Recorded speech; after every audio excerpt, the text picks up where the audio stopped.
Bonjour ou bonsoir selon l'heure à laquelle vous nous regardez. Je suis Mohamed Haït Belhassen, votre chroniqueur à l'ODJ Média. Je suis chargé de vous lire aujourd'hui, avec une fidélité totale et absolue, ma chronique. Comment veux-tu réussir quand tout un continent est contre toi? Nous analysons l'onde de choc d'une élimination qui dépasse le cadre du sport pour toucher à la psychologie d'un continent.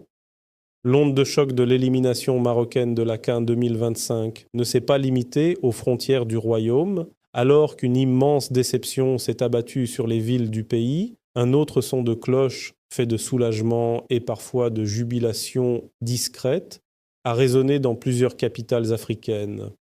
Ce contraste saisissant est plus qu'une simple réaction sportive. Il est le symptôme d'une relation complexe entre une nation perçue comme un leader ambitieux et un continent qui observe son ascension avec un mélange d'admiration et de défiance. L'épreuve du favori, quand la défaite du Maroc résonne au-delà de ses frontières. Depuis plusieurs années, le football marocain s'est imposé comme un modèle de développement en Afrique, une infrastructure de haut niveau, des résultats historiques en Coupe du Monde et une organisation d'événements majeurs sans faille ont placé le pays sur un piédestal. Cette réussite, aussi légitime soit-elle, a transformé involontairement l'équipe nationale en favori permanent, en symbole d'une réussite parfois jugée trop éclatante, trop rapide ou trop proche des standards européens. Cette position engendre une dynamique psychologique particulière lors de chaque compétition.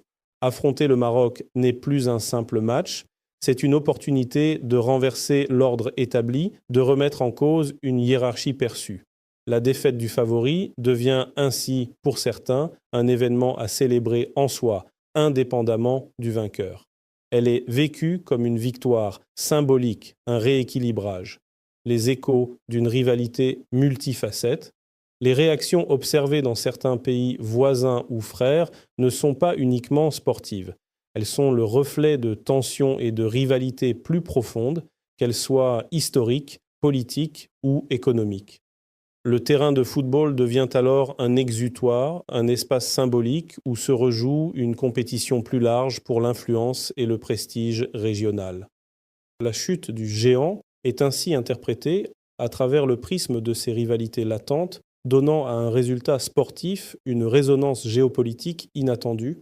Cette situation place les joueurs et le staff marocain dans une position psychologique délicate. Ils portent non seulement le poids des espoirs nationaux, mais aussi la conscience aiguë d'être l'objet de tous les regards, souvent critiques, de ceux qui voient en eux un symbole à abattre. Cette pression extérieure, palpable sur les réseaux sociaux et dans certains médias, constitue un défi mental supplémentaire. Pour le Maroc, cette élimination douloureuse et les réactions qu'elle a suscitées offrent une leçon cruciale. Le chemin vers le leadership est solitaire et exige une maturité exceptionnelle. Il implique d'accepter que la réussite peut susciter autant d'inspiration que de jalousie et que chaque défaite sera magnifiée par ceux qui y voient la faille d'un modèle.